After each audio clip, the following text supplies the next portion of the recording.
इस दुनिया में निष्काम सेवा केवल एक बाप ही करता है। बाकी तुम जो भी कर्म करते हो उसका फल अवश्य मिलता है, क्योंकि हम। अच्छा।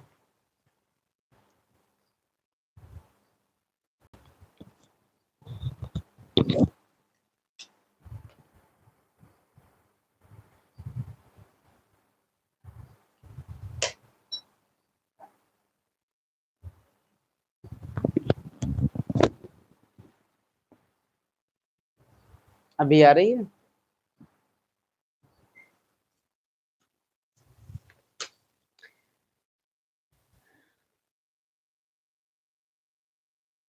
प्रश्न है, ड्रामा अनुसार कौन सी बात 100% सर्टेन है?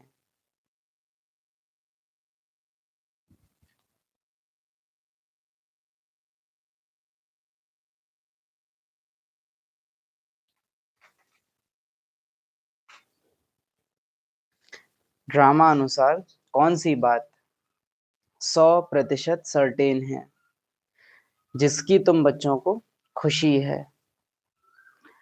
उत्तर है, ड्रामा अनुसार सर्टेन है कि नई दुनिया स्थापन होनी ही है। तुम बच्चों को खुशी है, श्रीमत पर हम अपने लिए अब राजधानी स्थापन कर रहे हैं। निश्चय। एक्चुअली निश्चय भी नहीं कहेंगे, सर्टेन माना जो होना ही है। तुमको निश्चय हो या ना हो फर्क नहीं पड़ता। निश्चय होता है हमारे आधार पे, सर्टेन होता है ड्रामा के आधार पे। सर्टेन माना रील में ये सीन आना ही है, तुम करो या ना करो वो होना है। तुम उसका हिस्सा बनो या ना बनो वो होके रहेगा। उसके कारक बनो या उससे प्रभावित होने वाले बनो, लेकिन वो होके रहेगा। ये होता है सर्टेन। सर्टेन ड्रामा का निश्चय होता है। जहां जहां बाबा कहे सर्टेन है, मतलब ड्रामा में निश्चित है कि वो होगा।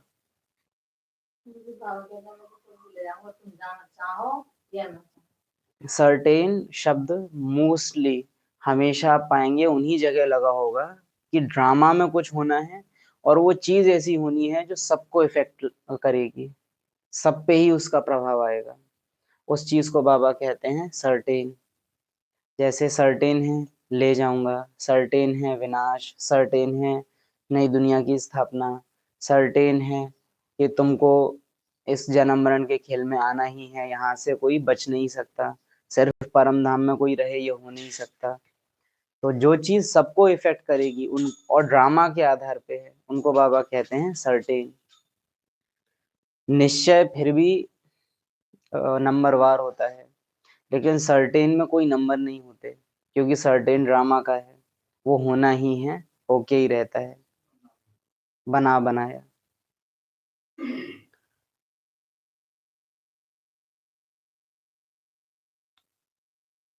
इस पुरानी दुनिया का विनाश तो होना ही है।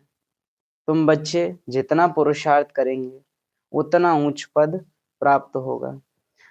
अंतर होता ज्ञानी और अज्ञानी आत्माओं में ये बहुत बड़ा, कि ज्ञानी योगी आत्माएं यानी ब्राह्मण आत्माएं ड्रामा के चलते ही स्थापना और फिर विनाश होता है। अन्य आत्माओं के लिए है विनाश और फिर स्थापना, विच मीन्स उनका पहले मिटेगा, फिर वो घर जाएंगे, और फिर जब घर से उतरेंगे तो नया पार्ट उनका शुरू होता है। लेकिन ब्राह्मण आत्माओं का ये इतना यूनिक पॉइंट है जो उन्हें अन्य आत्माओं से भिन्न बना देता है। और यहाँ पर ये चीज क्लैश करेगी कि सारी आत्मा एक समान है, लेकिन आप पाएंगे कि कई जगह आत्मा एक जैसी नहीं होती हैं। तो यहाँ हम ब्राह्मण आत्माओं का जो पार्ट है वो यहाँ ही पुराना पार्ट खत्म हो जाता है और आने वाली दुनिया का नया पार्ट शुरू हो जाता है। और ये हमारे अलावा और कोई भी आत्मा अनुभव नहीं कर सकती। और हमारे में भी मम्मा पापा को अगर आप नोटिस करो तो आदि काल में ही उनका जो पुराना पार्ट है वो खत्म हो जाता है।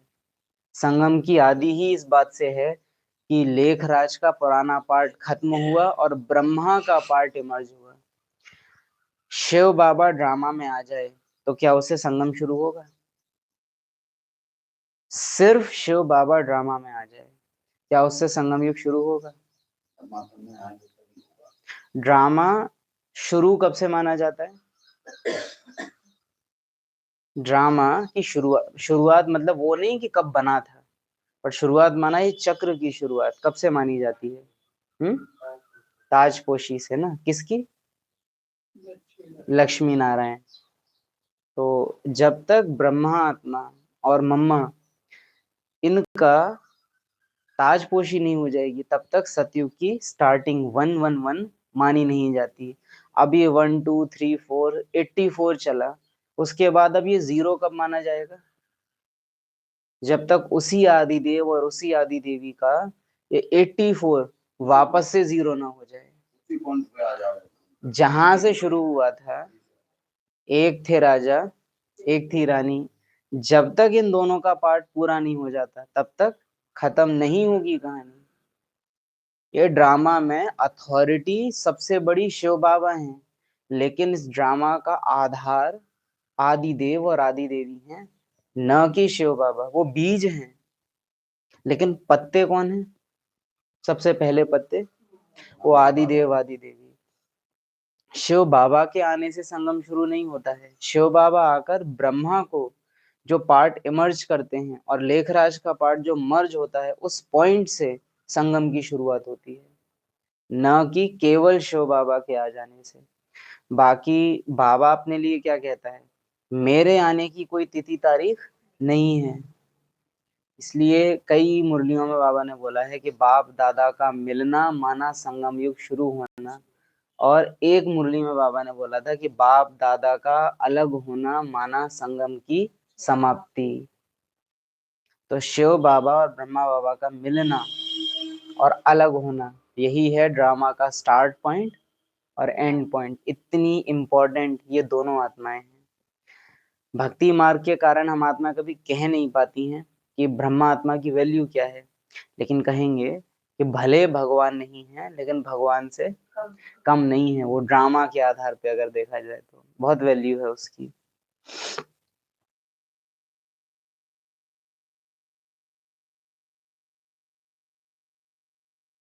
बाकी ड्रामा अनुसार सर्टेन है कि नई राजधानी स्थापन होनी ही है। नए राज और उनके आधार पर नई वृत्तियों की स्थापना, ये होती है राजधानी की स्थापना। मैंने ज्ञान सुना, उस आधार पे अपनी स्मृति को ही परिवर्तन कर लिया। जो स्मृति अब तक पुरानी दुनिया की थी, उस दिन कहा था कि स्मृति सबसे पहली चीज है जिससे सब कुछ निकल रहा है। जैसी स्मृति होगी वैसी ही वृत्ति होगी, जैसी वृत्ति होगी वैसी ही संकल्प, जैसे संकल्प वैसी स्थिति, जैसी स्थिति वैसी परिस्थितियां। ये सारी चेन आगे बढ़ रही है, लेकिन उनमें शुरुआत कहाँ से हो रही है? स्मृति, माना आत्मा अपने को मान कर क्या चल रही है। आप अगर अपने को अभी भी ये गोपाल या ये कोई भी नाम रूप मान के चलते हो, तो फिर आप कितना ही आत्मा आत्मा आत्मा आत्मा कर लो, वो सब संकल्प वो सब विचार उस एक नाम रूप के बाद में ही लगने वाले हैं, उससे पहले लगेंगे नहीं। स्मृति ऐसे समझ लो कि मैंने एक, क्या कहते हैं उसको, पॉलीथीन जो चढ़ा, लेमिनेशन, मैंने एक लेमिनेशन कर दी है। जो कुछ भी अब लगेगा, पानी धूप छांव, वो सब लेमिनेशन पे लगेगा, ना कि उस वस्तु पे जिसको लेमिनेट किया है।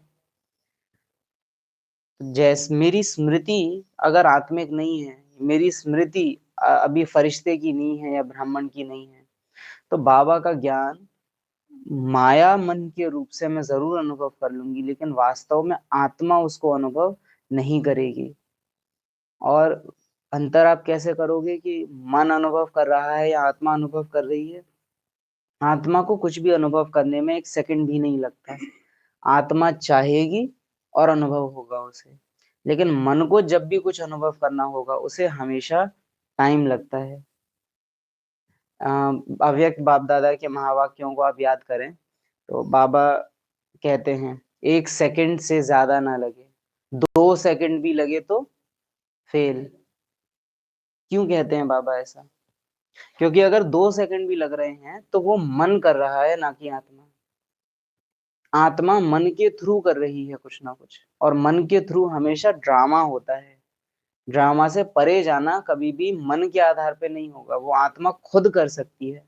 क्योंकि आत्मा आ अपने बलबूते पे सकती है, जा भी अपने बलबूते पे सकती है। बाकी ड्रामा में रहना, उसके लिए जरूरत होती है उसे मन बुद्धि संस्कार की। तो जब बाबा कहे स्थापना, राजधानी की स्थापना, तो कितना ऐसा हुआ कि पुरानी स्मृतियों का विनाश हुआ और संगम युग की ओरिजिनल स्मृतियों की पुनर्स्थापना हुई। पुनर्स्थापना, स्थापना भी नहीं, पुनर्स्थापना। क्योंकि वो पहले से ही थी, बस उनको री इमर्ज करना था। तुम बच्चे जितना पुरुषार्थ करेंगे उतना ऊंच पद प्राप्त होगा।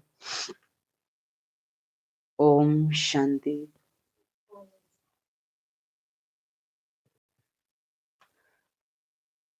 मेरी स्मृति बदली है, उससे आपको फर्क कैसे पता चलेगा?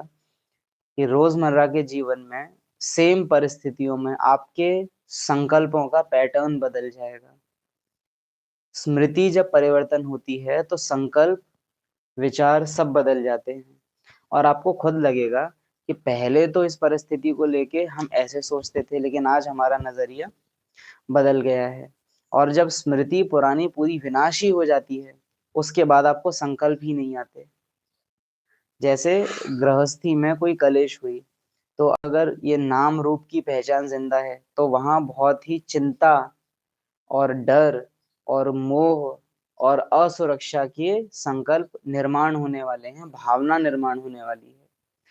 लेकिन अगर नाम रूप की पहचान की स्मृति खत्म कर दी है मैंने, बिल्कुल मैं आत्मा हूं, इस स्मृति में मैं आ गई हूँ, तो अब वो लोग शायद अपना सर फुटअव्वल भी कर लें और आपकी एक भावना अंदर से नहीं निकलेगी, कोई हलचल अंदर हो ही नहीं सकेगी। क्योंकि उस परिस्थिति से इंटरेक्ट करने वाली स्मृति रही ही नहीं। जब वो रहा ही नहीं, जो लड़ता था, जिसका कुछ लॉस होता था, वो रहा ही नहीं, तो फिर अब कुछ भी लॉस हो जाए कोई फर्क पड़ेगा नहीं, कोई फर्क नहीं पड़ेगा। लेकिन जब तक वो स्मृति जीवित रहती है तब तक उस चीज में हलचल इधर भी हलचल कर देगी स्मृति। मेरी सारी स्मृतियां होनी किस आधार पे चाहिए संगम में? घर, परम धाम के आधार पर, अनादि स्वरूप की जो जो क्वालिटी है उनके आधार पर ही केवल मेरी स्मृति होनी चाहिए। स्मृति माना अनुभव करने का फिल्टर। जैसे अगर मैंने वो पिचकारी है, या कैसे समझाएं इस चीज को, डिजाइन वगैरह बनाते हैं, या कई जगह सांचा, सांचा कहना सबसे ज्यादा एक्यूरेट रहेगा यहाँ, कि जैसा सांचा होता है वैसी ही खाने की वस्तु निर्माण होती है उससे। गुजिया के भी सांचे अगर आप चेंज कर दो तो उसकी डिजाइन चेंज हो जाती है। तो फीलिंग्स अपने आप में ड्रामा अनुसार अपने को परिवर्तन नहीं करती हैं, फीलिंग्स एक जैसी होती हैं, शुद्ध एकदम। लेकिन जैसा फिल्टर, यानी जैसी स्मृति, यानी जैसा सांचा आत्मा ने लगाया हुआ है, जैसी डाई आत्मा ने लगाई हुई है, फीलिंग उसी रूप से परिवर्तन होके बाहर निकलती है। गुब्बारे फुलाने वाले भी आपने देखे होंगे, छोटे छोटे छेद कर दो तो बबल्स छोटे छोटे निकलते हैं, छेद बड़े हो जाएं तो बबल्स बड़े हो जाते हैं। तो आत्मा से फीलिंग निकल के ड्रामा में सबसे पहले जब आती है, तो वो जिसके थ्रू होके गुजरेगी उसको कहते हैं स्मृति।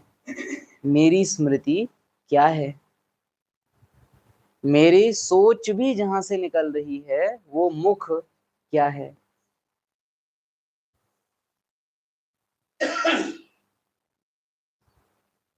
मनुष्य सब पूछेंगे। जो बच्चे कहते हैं बाबा भी वही कहते हैं। मनुष्य सब पूछेंगे कि ब्रह्मा कुमार कुमारियों को इस सत्संग में जाकर क्या मिलता है, क्या मिलता है?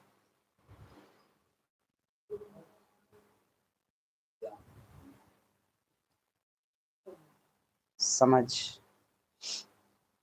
जैसे आज मिली स्मृति की समझ। अब इस समझ को यूज करेंगे, हम तो कहेंगे कि हमको अपने मिलते हैं, अपनापन मिलता है, अपने असली संबंधी मिलते हैं, सर्व संबंधों का रस मिलता है, मुझे मेरा अपना मिलता है।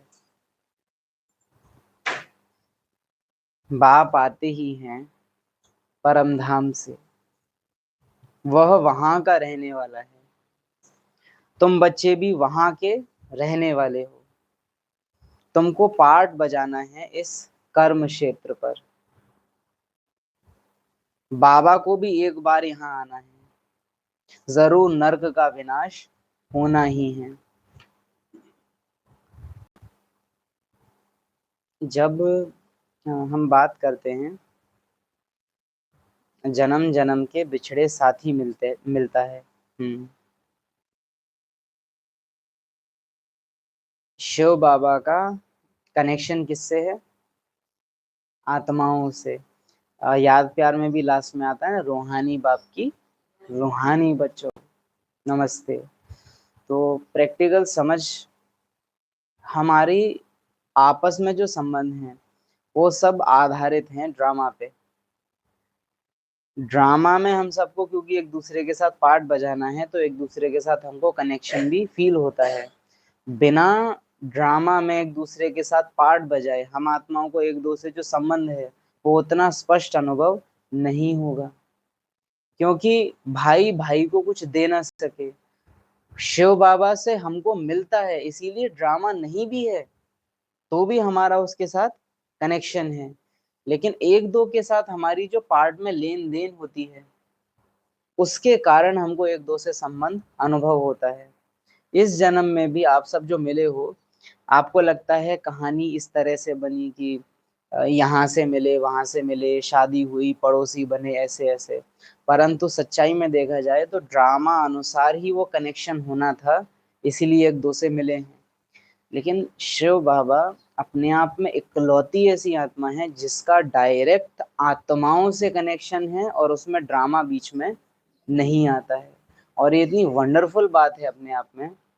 इसको अगर हम रियलाइज कर लें तो हर आत्मा का बाबा से कनेक्शन हमें हर टाइम फील होगा।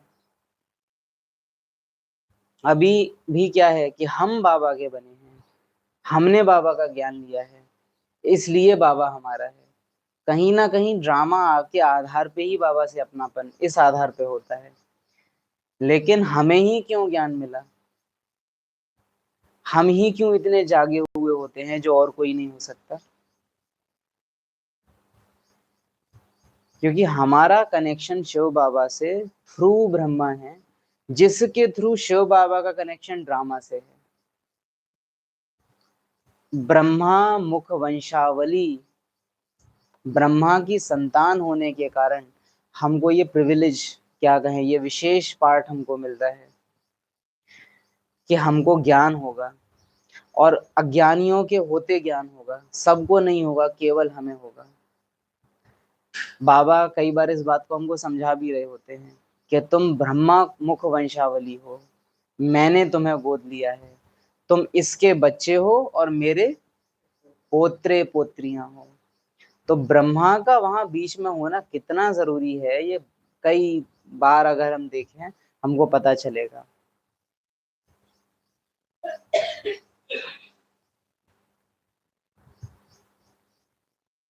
तुम बच्चे भी वहां के रहने वाले हो, तुमको पार्ट बजाना है इस कर्म क्षेत्र पर। बाप को भी एक बार यहाँ आना है, जरूर नर्क का विनाश होना ही है। वह लौकिक बाप, वह पारलौकिक बाप, और बीच में अलौकिक बाप। इनको बीच में दोनों तरफ से जोड़ दिया जाता है। इनको बीच में दोनों तरफ से जोड़ दिया जाता है। ड्रामा की शुरुआत होगी तो ब्रह्मा से। परम धाम का गेट खोलने की चाबी किसके हाथ में है? ब्रह्मा के हाथ में। तो उस दुनिया का भी शुरुआत इसी को करनी है, इस दुनिया की भी शुरुआत इसी आत्मा को करनी है। और बाबा तो कई बच्चे क्या समझ लेते हैं, ब्रह्मा को थोड़े ना याद करना है, याद तो किसको करना है, माँ है।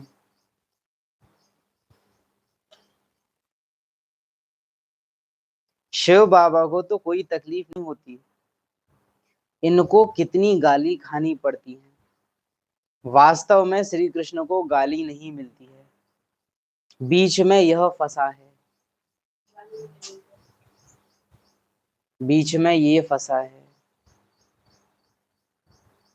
कहते हैं ना, रास्ते चलते ब्राह्मण फंसा, ये सिंधी कहावत, और बाबा यूज करते थे इसको। गाली खाने के लिए यह फंसा है। रूल्स बनाते थे शिव बाबा कि अब से ये होगा, अब से वो होगा, और बच्चे नाराज किससे हो जाते थे, ब्रह्मा बाप से। और वो ये भी नहीं कह सकते कि मेरी वजह से नहीं है, उनकी वजह से है, क्योंकि स्नेह तो उनके साथ भी है। तो सब वो सहन करना।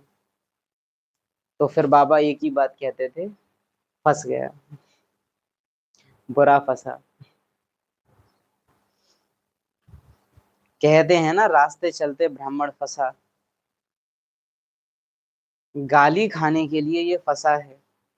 अलौकिक बाप को ही सहन करना पड़ता है, जो अलौकिक होते हैं उनको सहन करना होता है, पड़ता है नहीं कहना आप सब, सहन करना होता है, पड़ता नहीं है।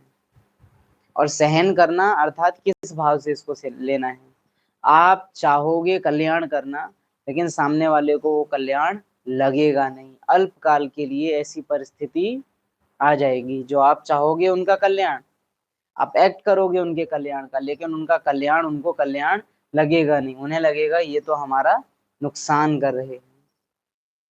तो वहां पर उनके अज्ञान को सहन करना होगा, कि उनका अज्ञान उन पे हावी होगा, वो एक्ट करेंगे अज्ञान के हिसाब से, लेकिन आपको अपना ज्ञान छोड़ना नहीं। नहीं तो जो लौकिक वृत्ति होती है ना, सी अहंकार की नेचुरल वृत्ति है, वो हमेशा रिस्पॉन्ड करता है सामने वाले के व्यवहार के आधार पर, कि इसने ऐसा कर दिया तो फिर ये अहंकार की प्रवृत्ति होती है। द्वापर युग का जो क्रोध होगा वो पता है कैसा होगा, मुझे कुछ ठीक नहीं लग रहा है तो मैं डिसाइड करूंगा कि मुझे कब गुस्सा करना है, कोई और मुझसे क्रोध करवा नहीं सकता। वहां पर विकार अच्छा खासा कंट्रोल में होता है, कि वहां आत्माएं अपनी मर्जी के हिसाब से क्रोध करेंगी। वहां काम विकार भी ऐसा नहीं होगा कि किसी को देखा और इच्छा उत्पन्न हो गई, नहीं, वो जब चाहेंगे तब विकार उनको उत्पन्न होंगे। मर्यादा है, विकारों की भी वहां मर्यादा है।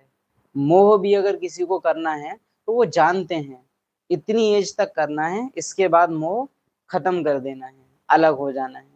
तो विकार भी बड़े कंट्रोल में होंगे द्वापर युग में, क्योंकि हाँ, क्योंकि कर्मेंद्रियों की गुलामी नहीं है, अपनी वृत्तियों की गुलामी नहीं है। अभी भी कहीं ना कहीं आत्मा की चैतन्यता पूरी तरह से गायब नहीं हुई है, नो कला नहीं हुए हैं ना, अभी भी कलाएं बाकी हैं। कलाएं बाकी होने का एक ही अर्थ होता है, अभी आत्मा की चैतन्यता गई नहीं है।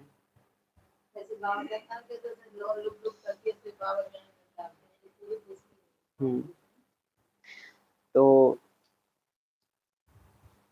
किसी और के व्यवहार के आधार पर मेरा रिएक्शन नहीं हो सकता। अगर मुझे रिएक्ट करना है तो मैं अपने हिसाब से करूंगा, तुमने कुछ कर दिया तो मैं रिएक्ट कर दूं, ये नहीं होने वाला। और ये बाप दादा के साथ आप बहुत ज्यादा देखेंगे कि एक तरफ बच्चे बहुत अच्छा अच्छा एक्ट कर रहे हैं और बाबा एकदम न्यारा रहता है उस टाइम। जैसे बच्चों ने पूरा ओम शांति भवन सजाया है, बाप स्वर्ग नहीं देखते, ऐसा भी एक्ट कर देंगे। और एक डायमंड हॉल थोड़ा सा सजाया हुआ है, सजावट की है बहुत अच्छा, बाप दादा को अच्छा लगा, खेल खाओ पियो मौज करो, अभी नहीं करेंगे तो कब करेंगे, फिर एक रोल उसका ये भी हो जाता है। तो मुझे जो पार्ट बजाना है वो मैं डिसाइड करूंगा कि मुझे क्या करना है। फिर से याद दिलाएंगे वो मुरली, बाबा ने टीचर्स बहनों को बोला था ट्रांसफर का। तो फिर कई बच्चों ने क्या किया था, बाबा करो ना ट्रांसफर, करो ना ट्रांसफर। तो बाबा ने नेक्स्ट मुरली में क्या बोला था, बाप को जब करना होगा तो बाप कर देगा, तुम्हारे कहने से नहीं करेगा। तो मुझे जो पार्ट बजाना है वो तुम्हारे हिसाब से मैं नहीं बजाऊंगा कि तुम चाहो कि मैं ऐसा कर दूं तो मैं ऐसा कर दूंगा। वो शिव बाबा की शान के खिलाफ है कि तुम चाहो और वो कर दे, वो कभी ऐसा नहीं करेगा।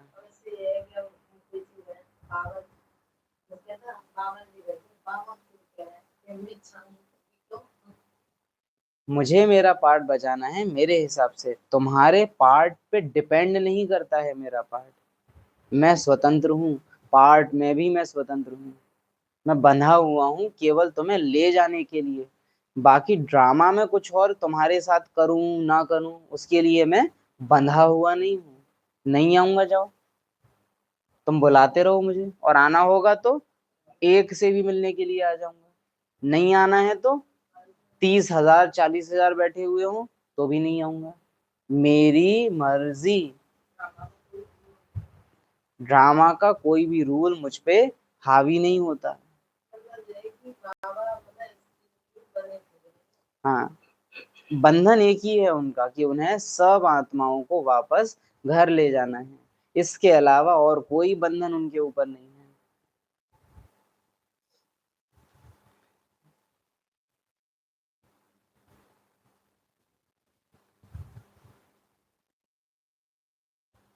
यह किसको पता ही नहीं है कि शिव बाबा इनमें प्रवेश कर आए पतितों को पावन बनाते हैं, पवित्र बनने पर ही मार खाते हैं। हमको अपने अंदर चेक करना है ये। हमारे पार्ट के एक्ट दूसरे पार्ट के एक्ट के आधार से होते हैं या आपके अपने खुद के दिल के आधार पर होते हैं। इसने ऐसा किया तो मैंने ऐसा किया, या इसने ऐसा किया तो मुझे ये करना ही था। हमारा अपना रूल है ये कि हम ये चीज बर्दाश्त नहीं करेंगे, इसलिए मैंने किया। रिएक्टिव हैं या प्रोएक्टिव हैं इस चीज को ऐसे कहेंगे। अगर हाँ, कभी तो ये है कि जैसे सामने वाला कुछ गए तो अपने आप को बदल लेते हैं। बाबा कहते हैं कि अपने साथ ही चलो। मेरा पार्ट मेरे आधार पर चलना चाहिए। बाप के आधार पर चलाने का भी अर्थ यही होता है कि तुम अपना पार्ट बजाओ। बाबा को गुलाम चाहिए या स्वतंत्र आत्मा है? स्वतंत्र आत्मा पार्ट भी कैसा बजाएगी? स्वतंत्र। अगर राम के पार्ट को आप देखो तो बड़ा बंधा बंधा है। अरे पिताजी ने वचन दे दिया तो अब मुझे जंगल जाना पड़ेगा। मैंने सुग्रीव को वचन दे दिया तो मुझे ये करना पड़ेगा। रघुकुल रीत ये है तो अब मुझे ये करना पड़ेगा।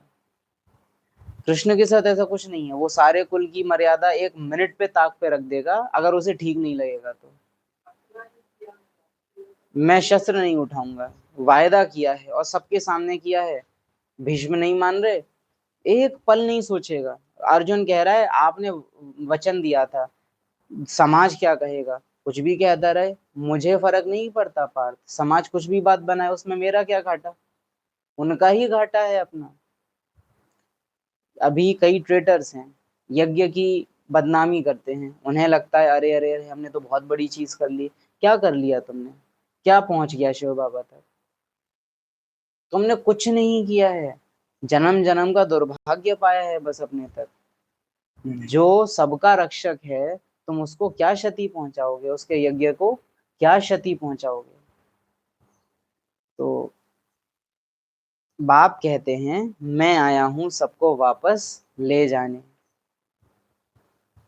तुम जानते हो मौत सामने खड़ा है, विनाश तो जरूर चाहिए। विनाश बगैर सुख शांति कैसे हो?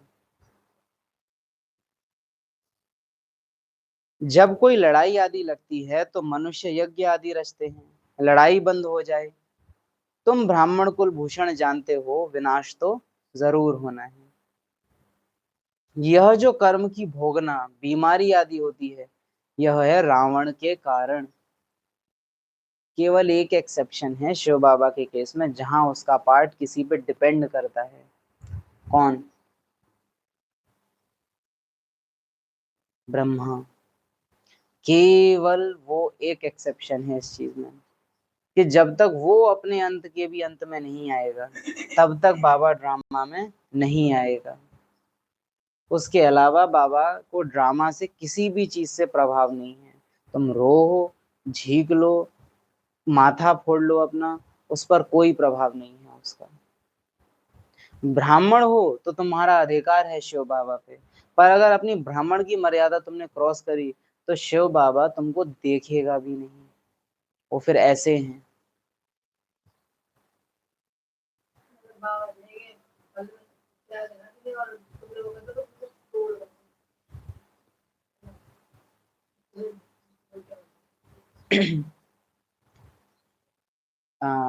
यूट्यूब पर क्लास करने वाले भाई बहन, जिनको इच्छा थी कि उनको कोई कांटेक्ट मिलना चाहिए, तो अपने यूट्यूब के चैट्स के डिस्क्रिप्शन में आप जाके देखेंगे, और अभी भी चैट्स में देखेंगे तो उसमें लिंक है व्हाट्सएप की। तो वहाँ पर जाके आप मैसेज भेज सकते हैं, प्रश्न पूछ सकते हैं जो भी आपके होते हैं, होमवर्क्स जो आपको मिलते हैं वो आप भेज सकते हैं। और उसमें रोज़ आपको रोज़ की मुरली जो यहाँ विशेष मिलती है, और मुरली के पॉइंट्स, और डेली का मोस्ट इम्पॉर्टेंट होमवर्क, वो तीनों चीज़ें आपको वहाँ मिला करेंगी आज से।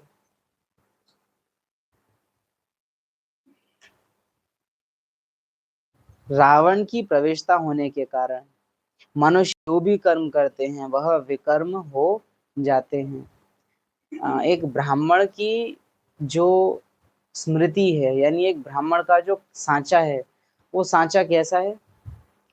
सतो प्रधान भी नहीं, लेकिन अव्यक्त, जैसे मानव होते हुए भी वो नहीं है। वो आत्मा की शुद्ध भावनाओं को जो हैं जैसी हैं वैसी ही बाहर आने देता है। दूसरा, सतो प्रधानता या देवताओं की स्मृति अगर कही जाए तो वो है वाइट कलर एकदम, कि हर फीलिंग को वो अच्छे रूप से परिवर्तन करके बाहर लेके आता है। तीसरा, अगर आप देखें तो कौन सा आएगा अब अपना? क्षत्रिय। क्षत्रिय की स्मृति का जो खांचा है, वो हर चीज को रूल कॉन्शियस होके देखेगा। हर स्मृति नियम अभिमानी होके आएगी। अब स्मृतियां अपने मुक्त रूप से बाहर नहीं आएंगी, लेकिन अब स्मृतियां एक विशेष प्रकार के आकार में बाहर आने लगेंगी। ऐसा करना है, ऐसा नहीं करना है। देवताओं को, सतयुग के जो देवताएं हैं उनको क्या नहीं करना है, ये संकल्प आ सकता है? क्या उनकी दुनिया में कुछ भी ऐसा है कि ये नहीं करना है? नो शब्द एग्जिस्ट करेगा सतयुग में? नहीं। त्रेता में?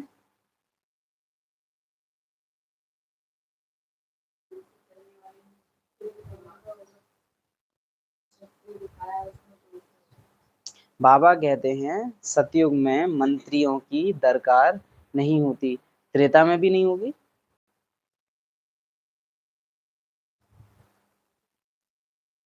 क्षत्रिय माना जो युद्ध में है, युद्ध हमेशा किन्हीं दो चीजों के बीच में होगा।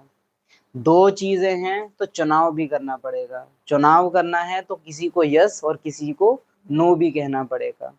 तो चाहे ब्राह्मण का स्मृति हो, चाहे देवता की स्मृति हो, ये कभी भी किसी भी फीलिंग को रोकेंगे नहीं। लेकिन क्षत्रियों की जो स्मृति होगी उसमें रोक टोक भी होगी, किसी को फेवर करना भी होगा, किसी को रोकना भी होगा। इनकी स्मृति अब स्वच्छ नहीं रही है। इनकी स्मृति में अब, जैसे मानो नमकीन बनाने का भी सांचा है, तो उसमें कुछ छेद खुले हैं और कुछ अब बंद हो रहे हैं, क्योंकि दो कलाएं कम हुई हैं। तो फ्लो स्मृतियों का, फ्लो भावनाओं का जैसा सतयुग में था वैसा त्रेता में नहीं रहेगा। बाबा हमसे क्या कहते हैं? पवित्रता की ऊंचे से ऊंची स्टेज, संकल्प स्वप्न मात्र भी अपवित्रता न हो। यानी कि कोई भी ऐसा संकल्प तुमको उत्पन्न ही ना हो जो तुमको उसको फिर भस्म करना पड़े या उसको परिवर्तन करना पड़े।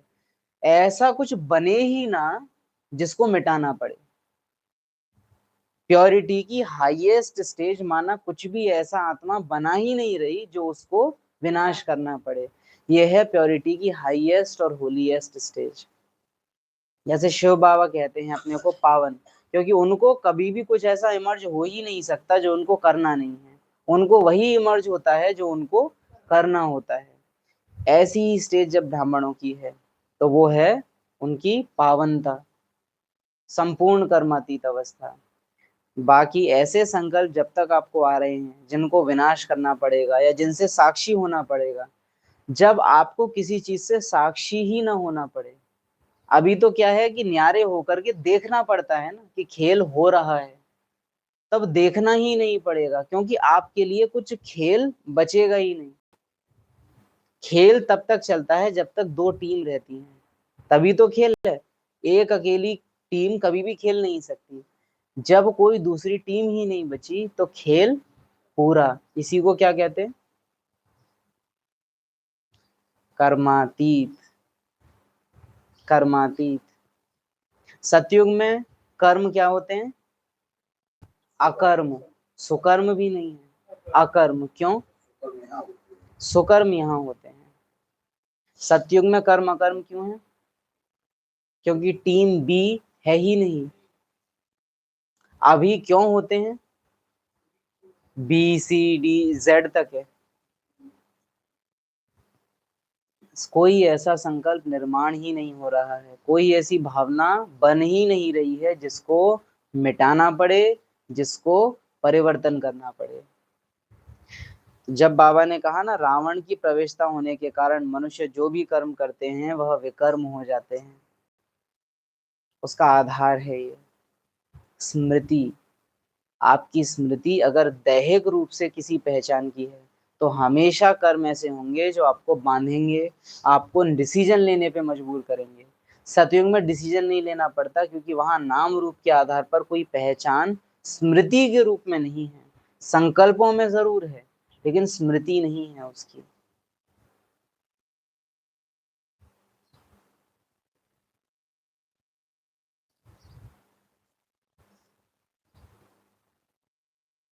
अच्छा, और वैसे भी अगर आप समझें तो प्रथम कृष्ण की जो आत्मा है वो आत्मा एकदम परम धाम से फ्रेश, जीरो स्मृतियों के साथ उतरी है। तो उसकी जो पहली कृष्ण की या नारायण की भी स्मृति होगी वो कभी भी उससे अटैच नहीं होगी, क्योंकि एकदम फ्रेश आत्मा उतरी है जिस पर पीछे की कोई पहचान नहीं है। लेकिन फिर यही दो आत्माएं जब नेक्स्ट जन्म में जाएंगी तो एक पहचान अब पीछे पार्ट बजाया, भले वो पहचान हावी नहीं हुई। अब आत्मा ने दूसरा जन्म नहीं लिया है, लेकिन पहले लक्ष्मी नारायण ने दूसरा जन्म लिया है। पहला जन्म आत्मा उतरी, दूसरा जन्म आत्मा उतरी नहीं है, आगे बढ़ी है। फिर तीसरा जन्म आगे बढ़ी है। और पीछे वो जो जो रोल प्ले करते जाएंगे उसका असर एक के ऊपर दूसरा, दूसरे के ऊपर तीसरा, वो लेयर लगती जाती है, जिसको बाबा कहता है कट चढ़ना शुरू हो जाएगी। और पहले भी कहा है कि सतयुग में महाराजा महारानी बनने का रूल क्या है? आत्मा परम धाम से अभी अभी उतरी हुई होनी चाहिए। जैसे पहले आत्मा उतरी और फिर दूसरे दिन उतरी, तो वो पहले वाली पहले उतरी और दूसरे वाली संकट, हाँ बराबर होंगी वो, क्योंकि एक फ्रेश है इसलिए और दूसरी पावरफुल थी इसलिए। इसलिए तो एक बार दादा की जो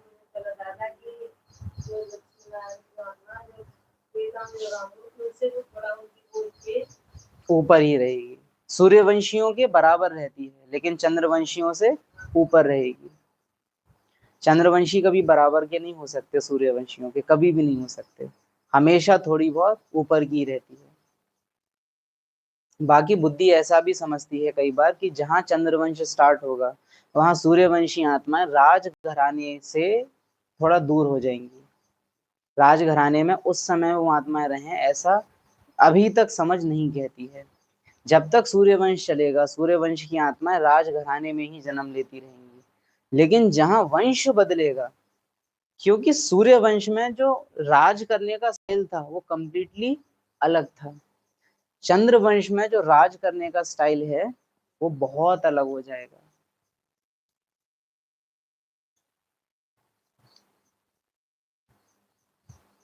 अच्छा, मीठे मीठे सिकिल दे बच्चों प्रति बाप दादा का याद प्यार।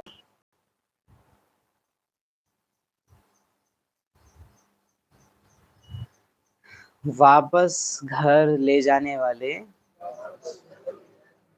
ड्रामा की स्मृतियों को हटाए अनादि स्मृति जगाने वाले ब्रह्मा को बिचौलिया बनाने वाले अलौकिक पिता का महत्व समझाने वाले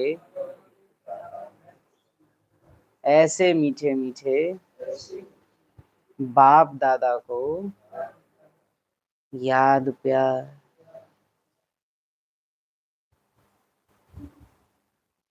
ओम शांति।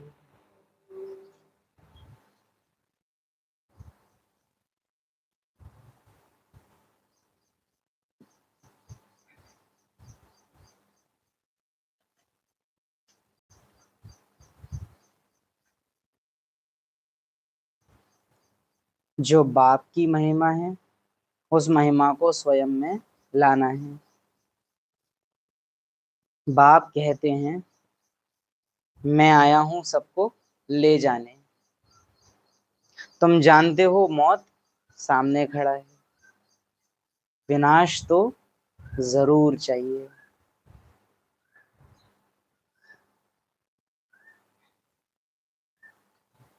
वरदान।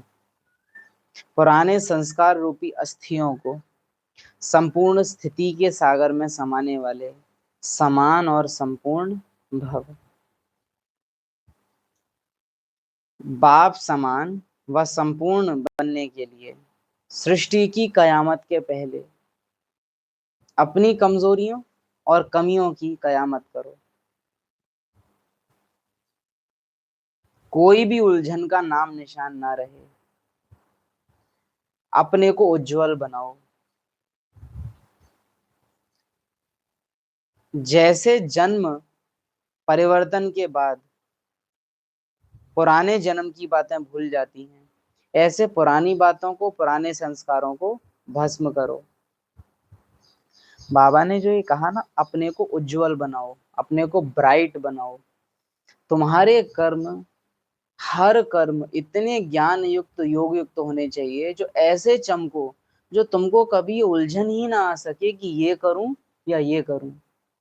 कभी भी कोई भी निर्णय लेने में अगर मुझे उलझन आ रही है ना कि ये करूं या ये करूं, तो हमेशा पीछे जो कर्म हुए हैं वो कर्म अज्ञानवश हुए हैं, ज्ञानवश नहीं हुए। ज्ञान के आधार पर जब कर्म होते हैं ना, तो वो ज्ञान से होने वाले कर्म न केवल अपने से पीछे हुए कर्मों के बंधन को खत्म करते हैं, लेकिन अपने आने वाले समय में जो कर्म होते हैं उन तक के बंधन न बने इसकी तैयारी कर देते हैं।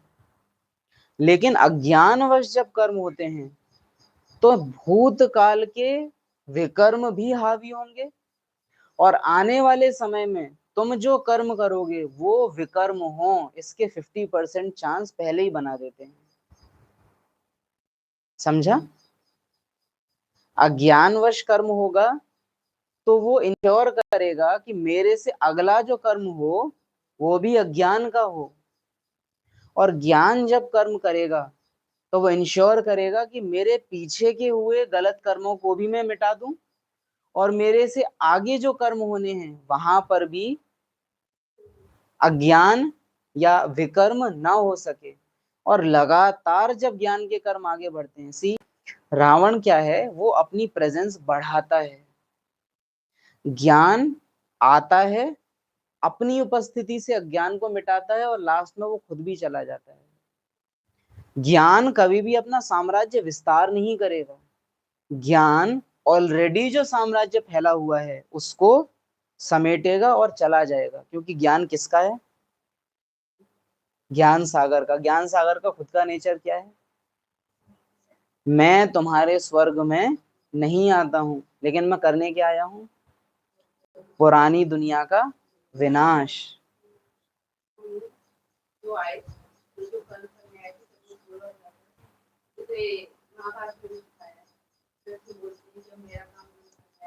हो गया। राम, जहां रावण खत्म हुआ, चलो अब चलते हैं। अवतारों की ये विशेषता है, ज्ञान की ये विशेषता है, वो तभी तक रहेगा जब तक अज्ञान होगा। जहां अज्ञान समाप्त हो जाता है, वहां ज्ञान के होने का भी कोई काम नहीं बचता है। इसलिए बाबा क्या कहता है, सतयुग में तुमको ये ज्ञान याद नहीं रहेगा। तो ये ज्ञान का अपना विशेष पार्ट है। अज्ञान का क्या है, वो रहना चाहता है, उसको बने रहना है, वो अपने को कंटिन्यू करता है। जैसे आजकल के अज्ञानियों को है ना, हमें अपना वंश बढ़ाना है। लेकिन जो आजकल के पढ़े लिखे समझदार लोग हैं, उनका क्या है, उनको लोग पीछे पड़ रहे हैं कि अरे आपके पास किस बात की कमी है। नहीं, हमें नहीं करना, ये दुनिया ही ऐसी है, हमें नहीं लाना अपना बच्चा ऐसी दुनिया में। तो ये अज्ञान की विशेषता है, फैलेगा। ज्ञान की विशेषता है, वो केवल तभी तक रहेगा जब तक उसकी जरूरत है। जहां उसकी जरूरत पूरी, वहां वो चला जाएगा। अपने जीवन को उज्जवल बनाओ, अर्थात ऐसे ज्ञान युक्त कर्म करो जो ऐसा प्रकाश हो, जो आने वाले तुम्हारे कर्म भी पक्के हो जाएं कि वो भी अब अज्ञानवश नहीं होंगे। बाबा जब कहता है ना कि बहुत काल का अभ्यास, तो उसके पीछे बाबा यही बोल रहा होता है कि तुम्हारी आदत हो जानी चाहिए हर कर्म के पहले चेकिंग की, क्या ये कर्म राइट है। तो आत्मा ब्राइट होती है, आत्मा चमकती है। लेकिन अगर आत्मा के कर्मों में बार बार कर्म हो अज्ञान के आधार पर ही रहे हैं, संकल्प चलते अज्ञान के आधार पर ही हैं, देखते अज्ञान के आधार पर ही हो, तो आत्मा फिर चमकेगी नहीं, चमक फीकी पड़ेगी उसकी, उज्जवल नहीं बनेगी आत्मा।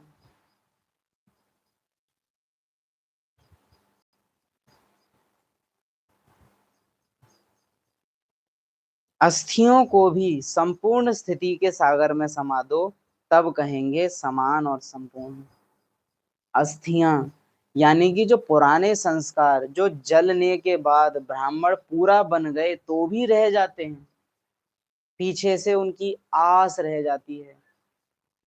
फॉर एग्जाम्पल, ब्रह्मा को ही सामने लाएं, बच्चों की याद आ रही है, लेकिन वो क्या कर रहे हैं, बाबा आप मुझे अपने पास बुला रहे हो। तो पुराना संस्कार, जो कि ब्रह्म का वास्तव में कहीं पुराना नहीं लेकिन अनादि संस्कार है, बच्चों की याद आना, उस संस्कार को भी उस समय उसने किसमें डुबा दिया, बाबा की याद में। बाबा आप मुझे अपने पास बुला रहे हो।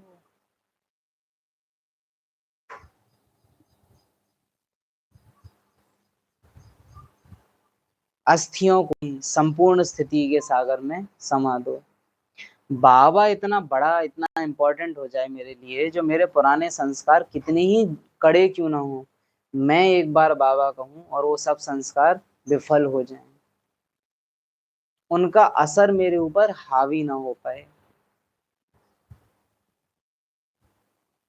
स्लोगन, विस्तार को सार में समाने की जादूगरी सीख लो, तो बाप समान बन जाएंगे। विस्तार को सार में समाने की जादूगरी, ड्रामा, ये है वो जादूगरी का जादू मंत्र, ड्रामा। विस्तार को सार में समा लो, मेरा पार्ट अब पूरा हुआ, मुझे इतना सोचने की क्या जरूरत है। मेरे संकल्प अब होने ही चाहिए कर्मातीत होने के।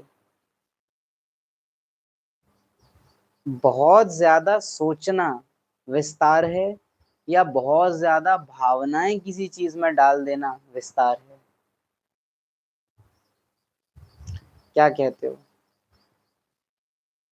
संकल्प बहुत ज्यादा चल रहे हैं ये विस्तार है, या महसूस कुछ ज्यादा ही हो रहा है तुमको ये विस्तार है।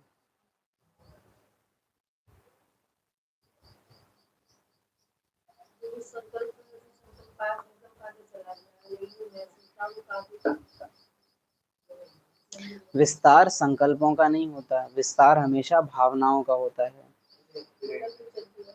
इनएक्यूरेट महसूस था, और उसका कारण होता है रॉन्ग स्मृति, क्योंकि अपने को देह समझा है तो स्मृति क्या करेगी, भावनाओं को लगा देगी लौकिकता में। यानी एक ऐसा राक्षस जो है राक्षस, लेकिन अब मर नहीं पाएगा, क्योंकि उसमें आत्मा ने क्या डाल दी, फीलिंग डाल दी।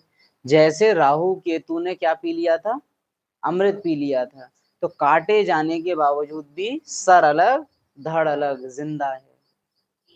यही होता है जब आत्मा अपनी फीलिंग रॉन्ग जगह डालती है, अपनी स्मृति गलत होने के कारण, कि जिन संकल्पों को आना था और चले जाना था वो संकल्प आते जाते नहीं है, लेकिन ठहर जाते हैं।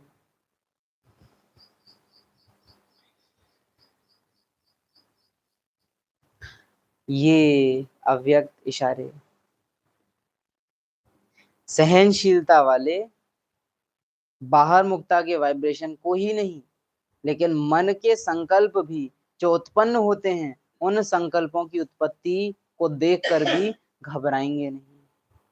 हाय मैं ऐसा क्यों सोच रही हूँ, दिक्कत यही है ना कि मैं ऐसा सोच रही हूँ, सोच लिया तुमने। ड्रामा अनुसार पुरानी पहचान के आधार पर वो संकल्प आ रहे हैं, मैं नहीं कर रही, आ रहे हैं। मेरी कोई इच्छा नहीं है कि ये संकल्प आए। अपनी सहनशीलता से सामना करेंगे और सूरत से सदैव संतुष्ट व प्रसन्नचित्त दिखाई देंगे। उनके नैन चैन कभी भी असंतुष्टता के नहीं दिखाई देंगे। वे संतुष्ट मन होने के कारण सदा हर्षित रहते हैं। ओम शांति।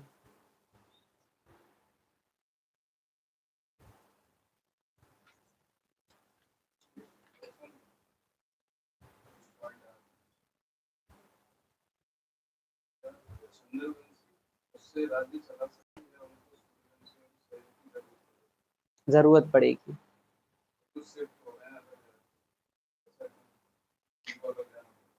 जब, क्योंकि परिवार में वही रह सकते हैं जो समान होते हैं। परिवार का ये रूल है।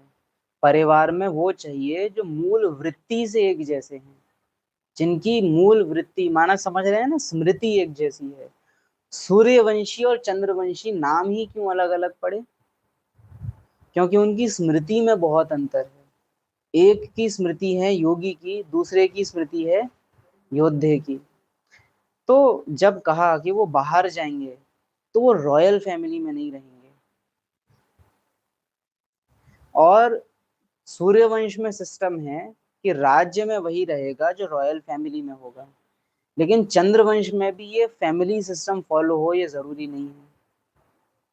चंद्रवंश में मिक्स होगा, फैमिली भी राज कर रही है और कुछ प्रजा में से भी साहूकार भी, विशेष कहेंगे साहूकार भी राज्य चलाने में मददगार हैं।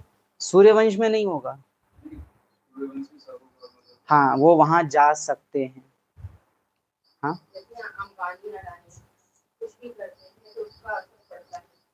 प्रधानमंत्री पे जाएगा, सेम वहां। चंद्रवंश में क्या है, राजा की पावर कम है, राज्य के राजाओं की पावर उनके थोड़ी से नजदीक है, और साहूकारों की पावर भी अच्छी खासी है। इसलिए साहूकार जो निर्णय लेंगे, विश्व महाराजन के रूप से सतयुग की 8 गद्दियों में, जब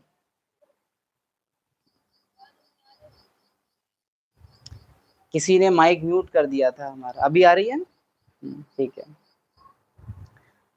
क्या कह रहे थे, सतयुग में जो विश्व महाराजन की 8 गद्दियां हैं, उनमें पहले महाराजन को किसी की सुनने की जरूरत नहीं है, उन्हें जो डिसीजन लेना है वो डिसीजन ले सकते हैं। सेकंड वालों को फर्स्ट वालों से राय करने की नेचुरल इच्छा आएगी, क्योंकि मम्मा बाबा किसी ना किसी और रूप से वहां होंगे। चंद्रवंश में उन्हें सुननी पड़ेगी प्रजा की भी। चंद्रवंशी राजाओं के पास एकांकी ऐसी पावर नहीं रहेगी कि हम ये चाहते हैं तो ये हो जाए। उनके डिसीजन हमेशा सहमति के आधार पे होंगे।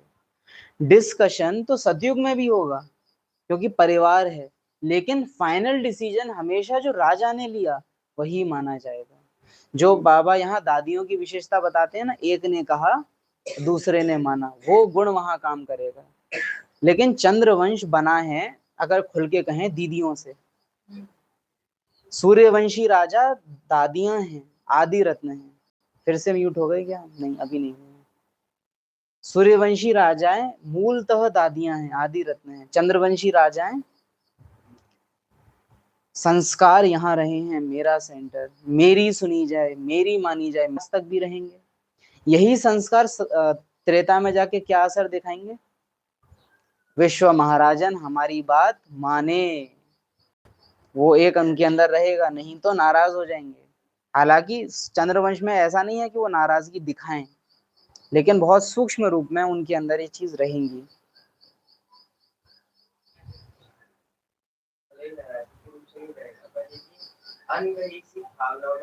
बहुत सूक्ष्म में।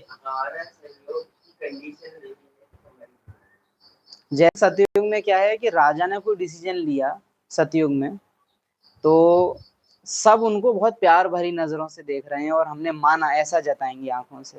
लेकिन चंद्रवंश में अगर राजा ने कोई डिसीजन लिया और वो जब एक बार सबकी आंखों में देखेगा, तो कुछ राजाएं उसको दिखा देंगे अपनी आंखों से कि हम मान लेंगे, लेकिन हमको ये पसंद आया नहीं है, और राजा समझ जाएगा और फिर वो अपने डिसीजन बदलेगा। सूर्यवंश में क्या है? निर्णय लिया, हुआ। चंद्रवंश में निर्णय लिया, फिर राजा विचार विमर्श कर सकता है उसके ऊपर, वो डिसीजन बदल भी देगा, कभी हाँ कभी ना, वो सिस्टम थोड़ा थोड़ा आ जाएगा। क्योंकि चंद्रवंश को अब बदलना है वैश्य में, तो बहुत बड़े बड़े चेंजेस चंद्रवंश के दौरान होंगे। बाकी हाँ, रॉयल फैमिली में तब सूर्यवंशी नहीं रहेंगे, लेकिन साहूकारों में वो चले जाएंगे, ऐसा बुद्धि अभी समझती है। क्योंकि परिवार उन्हीं का हो सकता है जो समान हो। चंद्रवंशियों का परिवार चंद्रवंशियों से ही बनेगा, सूर्यवंशियों का परिवार सूर्यवंशियों से बनेगा।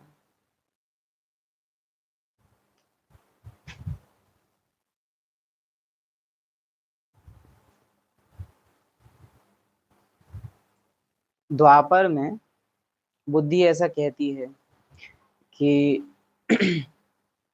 जो सूर्यवंशी हैं वो बनेंगे द्वापर युगी राजाओं के यहाँ मंत्री, जिसको बाबा ने हमको क्लियर किया था कि द्वापर युगी राजाओं का राज्य भी तुम्हारी मदद के बिना चल नहीं सकता। और चंद्रवंशी जो आत्माएं होंगी वो बनेंगी वहां पुरोहित, पंडित, पुजारी, इस टाइप से। कह सकते हैं थोड़ा थोड़ा उनसे भी नीचे। क्योंकि ये याद रखिएगा कि भक्ति की शुरुआत द्वापर के स्टार्ट होते ही नहीं होनी है। द्वापर का आदि भक्ति में नहीं जाना है। द्वापर की आदि काल सतयुग, त्रेता युगी राजशाही सिस्टम द्वापर युगी राजशाही सिस्टम के कन्वर्ट होने में जाएगा। क्या समझते हो? ऐसा होगा कि पहला ही जन्म में एकदम भक्ति याद आएगी? भक्ति के रूप में उसको परिवर्तन होने में समय लगेगा। क्या चीज? याद आना। वो कन्वर्ट होना सूक्ष्म में हो रहा है, उसका स्थूल में प्रत्यक्षीकरण वो जब तक त्रेता चल रहा है तब तक स्थूल में कुछ भी ऐसा नहीं हो सकता। सूर्यवंश चलना है तो 8वें जन्म तक सूर्यवंश चलेगा, और इवन चंद्रवंश की भी जो पहली गद्दी होगी उसमें सूर्यवंश का असर रहेगा अच्छा खासा। सतयुग का असर त्रेता पे ज्यादा होगा या त्रेता का असर सतयुग पे ज्यादा होगा? सतयुग का त्रेता पे ज्यादा होगा। त्रेता का असर द्वापर पे ज्यादा होगा या द्वापर का त्रेता पे ज्यादा होगा? त्रेता का द्वापर पे ज्यादा होगा। द्वापर का कलयुग पे ज्यादा होगा या कलयुग का द्वापर पे ज्यादा होगा? नहीं, कलयुग का द्वापर पे ज्यादा होगा। याद करो फिर से, सतो प्रधान, सतो तो रजो, रजो रजो प्रधान, फिर तमो, तमो प्रधान। रजो प्रधानता कमजोर होती है तमो के आगे, लेकिन सतो प्रधानता पावरफुल होती है सतो के आगे। समझ पाते हैं? मुश्किल नहीं है वैसे ये थोड़ा, अगर आप इसको सोचेंगे तो।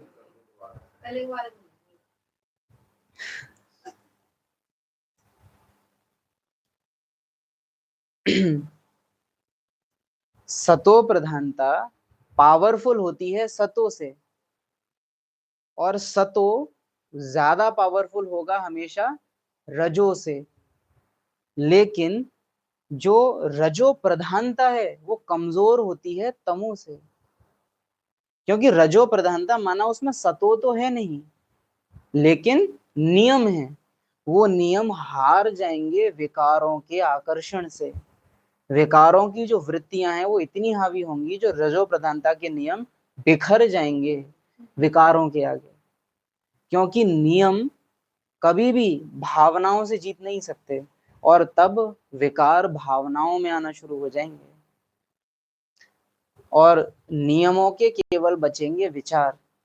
तो कलयुग का असर द्वापर पे ज्यादा आएगा, जैसे वहां सतयुग का असर त्रेता पे ज्यादा है। इस तरह से सबसे पावरफुल युग देखे जाए ना,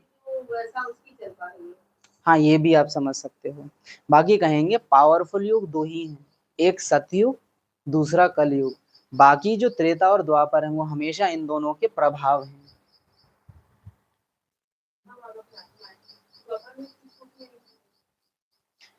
पहला रूप राजा का है, विक्रमादित्य।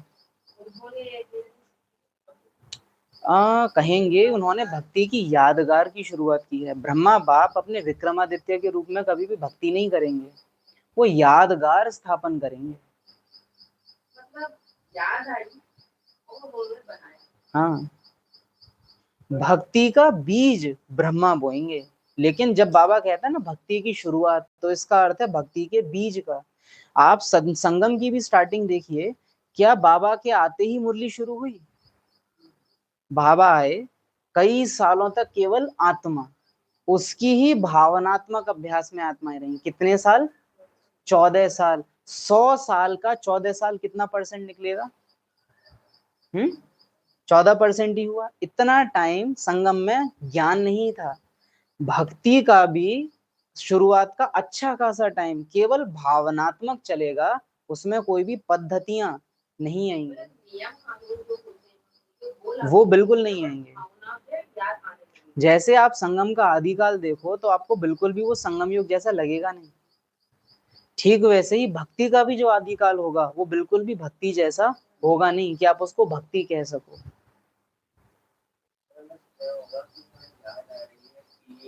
हाँ हाँ, मंदिर भी प्रॉपर मंदिर नहीं होंगे, सिर्फ शिवलिंग होगी। वो प्रॉपर मंदिर जैसा एक स्ट्रक्चर, कि महल अलग हैं मंदिर अलग हैं, ये प्रॉपर एक नियम, एक सिस्टम बनने में 2 से 3 जन्म लग जाएंगे। पर हाँ हाँ, वो उनका होने लगेगा, लेकिन मंदिर में जाके बैठे ऐसी कोई भावना उनके अंदर अभी नहीं आएगी।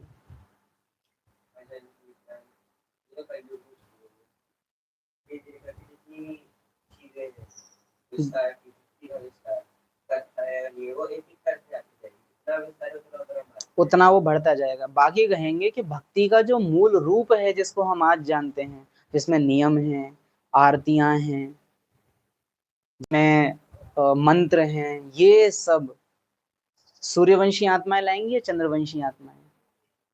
उसी को कहा कि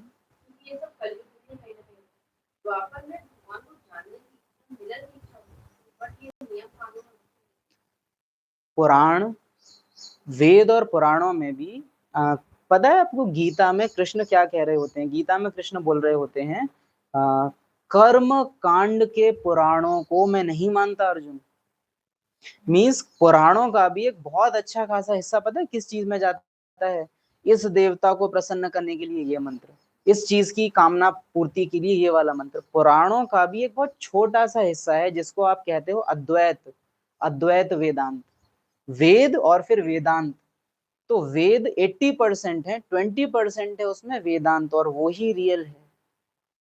जैसे बाबा हमको समझाता है सृष्टि का चक्र, आदि मध्य अंत, ये सब जानने से कोई परमात्मा अभिमानी नहीं हो सकता, लेकिन आत्मा को जानने से ही आप परमात्मा अभिमानी हो सकते हो। अगर आप अपने ज्ञान का भी देखो, 100% ज्ञान में से 80% ड्रामा का है, 20% ही है जो रियल ज्ञान है, यथार्थ, जिसको हम, इवन 20% भी नहीं है, उससे भी वो बहुत कम है।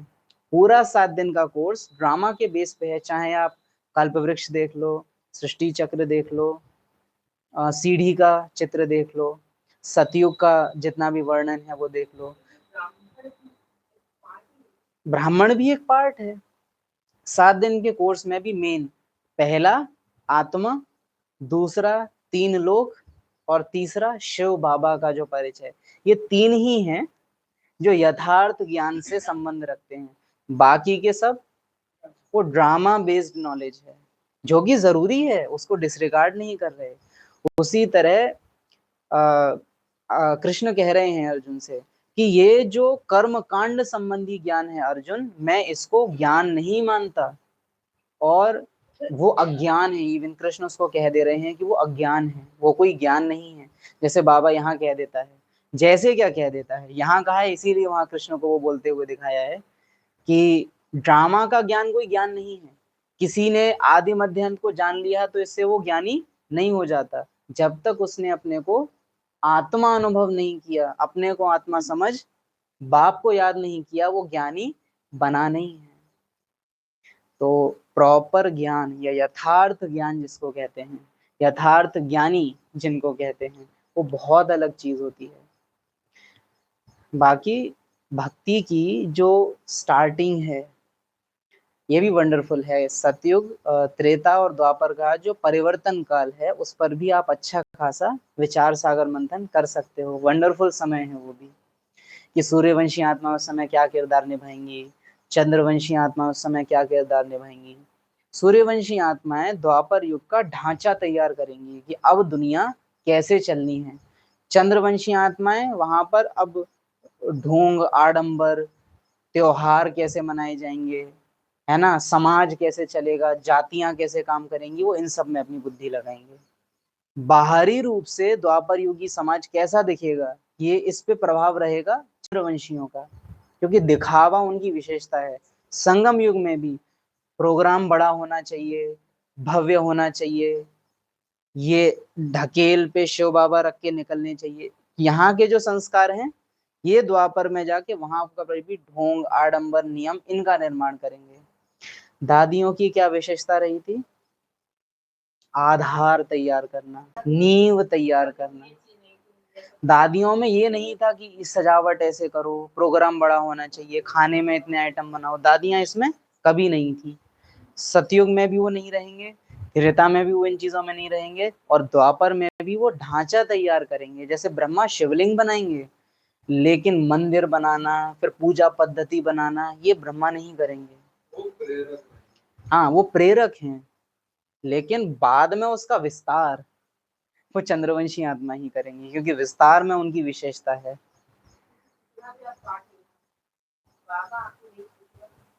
ध्यान कहाँ था, बाकी तुम पूरे जीवन कुछ भी कर लो। बाकी संगम युग में आप जो पार्ट बजा रहे हो ना, इतना विशेष है। आपकी जो मूल वृत्तियां हैं, पूरे कल्प में आप क्या करने वाले हो, वो आपको यही बता देंगे कि आपकी मूल वृत्तियां पूरे कल्प में क्या रहने वाली हैं। अगर ये विस्तार, ये भोग, सजावट, ये अति अच्छे लगते हैं आपको, इतना कि ज्ञान योग आपका पीछे छूट जाए, लेकिन इनमें बहुत शौक है, तो चेक करने की जरूरत है कि कहाँ का पार्ट बजाने में आत्मा जा रही है। बहुत चेक करने की जरूरत है। हम्म, ऐसे ही। अच्छा, ओम शांति।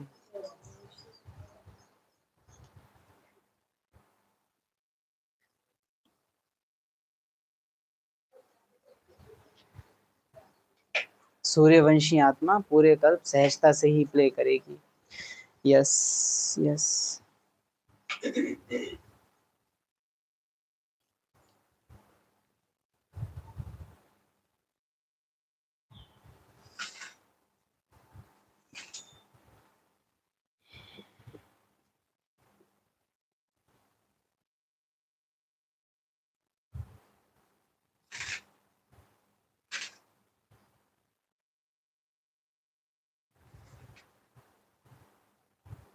आज जब बाबा मुरली में समझा रहे थे, ये बीच में है, उधर की भी ये सुनता है, इधर की भी ये सुनता है।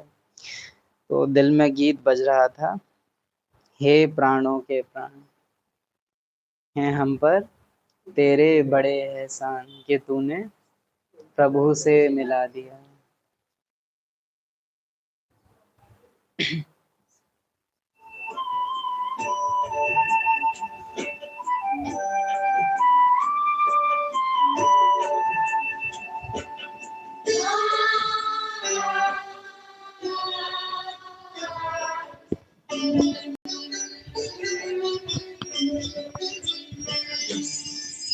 प्राणों के प्राण है हम पर तेरे बड़े एहसान कि तुमने प्रभु से मिला दिया, कि तुमने प्रभु से मिला दिया।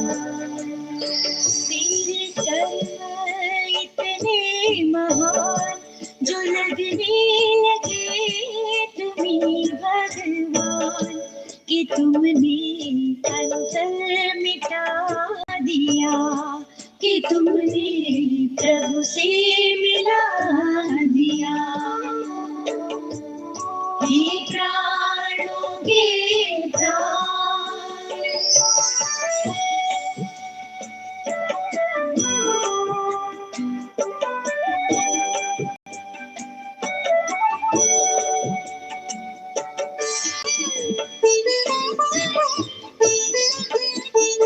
वही श्री मुख से ज्ञान की धारा है बदला ये जग सारा।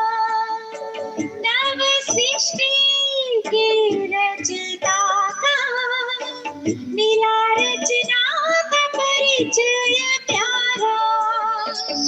वीरान बने जीवन को तुमने मधुबन बना दिया, कि तुमने प्रभु से मिला दिया, कि तुमने प्रभु से मिला दिया। हे प्राणों के प्राण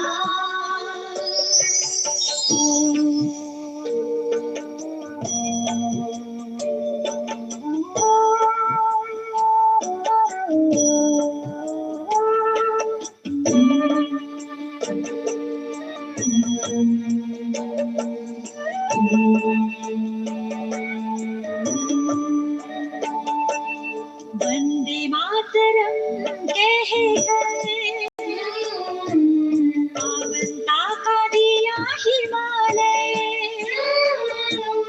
शिव पिता से प्रीत जुटा कर जन मन को किया शिवालय। होए भारत का फिर से वो गौरव दिला दिया, कि तुमने प्रभु से मिला दिया, कि तुमने प्रभु से मिला दिया। हे प्राणों के प्राण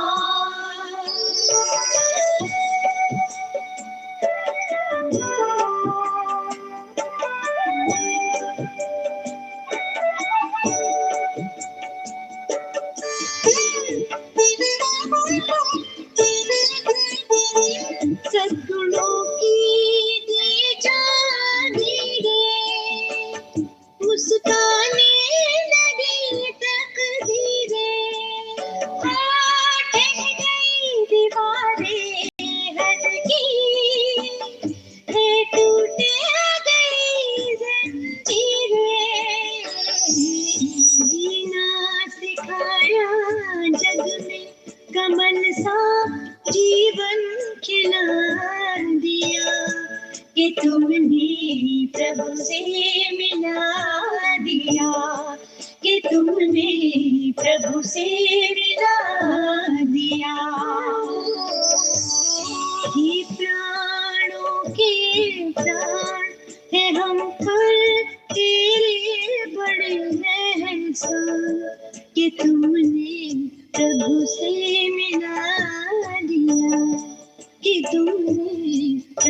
से मिला दिया। मेरे कर्म इतने महान जो लगने लगे तुम्हें भगवान, कि तुमने अंतर मिटा दिया, कि तुमने प्रभु से मिला दिया। हे प्राणों के प्राण,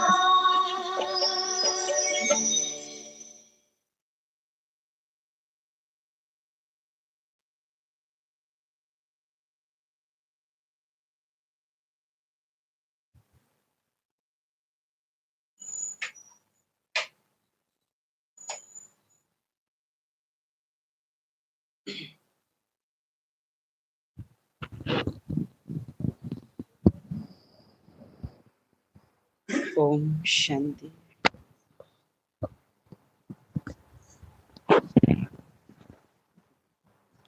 आज की हेडलाइन क्या है? निष्काम सेवाधारी से केवल एक मैं ही हूँ। तब कुछ बता रहे थे लेकिन वो कुछ डिस्टरबेंस की वजह से वो रह गया था। निष्काम भावना से कर्म करने का मूल होता है, जो उस समय भी कहा, कि जब मुझ आत्मा के आगे कोई भी नाम या रूप नहीं रहता ड्रामा का। ये इतना हाईएस्ट क्वालिटी का कर्म होता है जब आत्मा बिना किसी पहचान के कोई कर्म करती है। अभी तो आप मान के चलिएगा कि एक भी कर्म हमारा, मतलब मान के भी नहीं चलना, यही हकीकत है कि हमारा कोई एक भी कर्म ऐसा नहीं है जो हम बिना किसी पहचान के कर रहे हों। अभी हमारी जो सारी कोशिश है ना, वो कोशिश ये होती है कि बीके की पहचान से कर्म हो। वही कर पाना बड़ा मुश्किल होता है। बीके की पहचान से कर्म होना माना जब कर्म हो रहे हो तो स्मृति रहे कि मैं आत्मा कौन हूँ, लेकिन मैं आत्मा हो जाऊं और फिर कर्म हूँ, ये होता है जो शिव बाबा ने कहा, निष्काम कर्म। ये कर्म इतने वंडरफुल होते हैं, जो मम्मा बाबा और दादियों की लास्ट की स्टेज है ना, कि उनका टच भी मैजिकल हो जाता है। फिर उनका किसी को टच कर देना भी उसके बंधन खत्म कर देता है, उनकी दृष्टि भी बंधन खत्म करने लग जाती है। इतना वो पावरफुल होता है। दैट मीन्स अब आत्मा के सामने कोई मुखौटा है ही नहीं, और ऐसी आत्मा इक्वल टू बाबा हो जाती है, जो कि बहुत बड़ी स्टेज है। अभी दिन में एक सेकंड के लिए भी वो स्टेज बना के हम कर्म नहीं कर सकते। हाँ, आप योग में बैठे हो, शरीर एकदम शांत है, तब आप ये स्टेज अचीव कर लो कुछ समय के लिए तो अलग बात है, वो भी बहुत अच्छी स्टेज है। तो बाकी इस स्टेज में रह के आप कर्म कर दो, बहुत मुश्किल। लेकिन ये स्टेज ऐसी है जो बंधन न केवल खुद के तो खत्म हो ही चुके हैं, लेकिन ऐसे कर्म आस पास वाली अनेक आत्माओं के बंधन भी खत्म कराने के निमित्त बन जाते हैं। ऐसी आत्मा परमात्मा समान हो जाती है, जो बाबा ने कहा कि केवल एक मैं हूं और कोई नहीं है। कर्मातीत स्थिति के एकदम नजदीक की स्टेज होगी कि जब आत्मा डायरेक्ट कर्म कर रही है। मतलब आप ऐसे समझिए, हालांकि ऐसा है नहीं, आत्मा स्थूल शरीर में किसी भी ऑर्गन से टच होती है क्या? किसी भी इंद्रिय से आत्मा टच होती है क्या स्थूल शरीर में, सूक्ष्म शरीर में?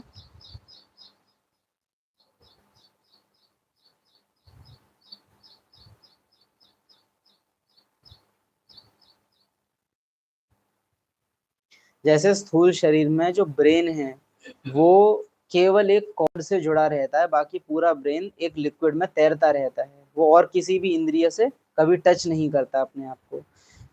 केवल एक वेन रहती है जो आपकी रीढ़ की हड्डी के थ्रू मस्तिष्क तक जाती है, केवल वो उससे जुड़ा रहता है, केवल एक, बाकी और कुछ भी उससे कनेक्ट नहीं करता। आत्मा भी बहुत सूक्ष्म एक मेन रस्सी होती है जो अपने पार्ट की पहचान होती है, उससे सूक्ष्म शरीर से हमेशा बंधी हुई रहती है, हमेशा हमेशा, उससे वो कभी अलग नहीं होती है, हमेशा जुड़ा रहेगा। इसलिए आप परमधाम जाते हो और वापस आ जाते हो, सूक्ष्म वतन जाते हो और वापस आ जाते हो, क्योंकि लिमिट है, वो बंधन वहां है, इसलिए एक लिमिट तक ही आप जाओगे और वापस आओगे। बाकी जितनी बार आप जाते हो उतनी बार जो आत्मा का और उसकी सूक्ष्म शरीर का कनेक्शन है वो कमजोर होता जाता है।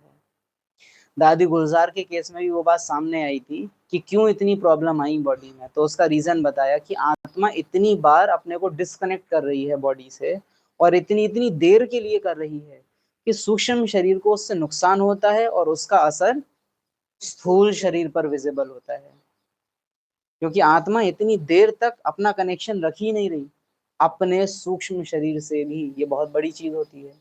इसीलिए बाप दादा पर काया प्रवेश अन्य किसी के तन में कर नहीं सकते।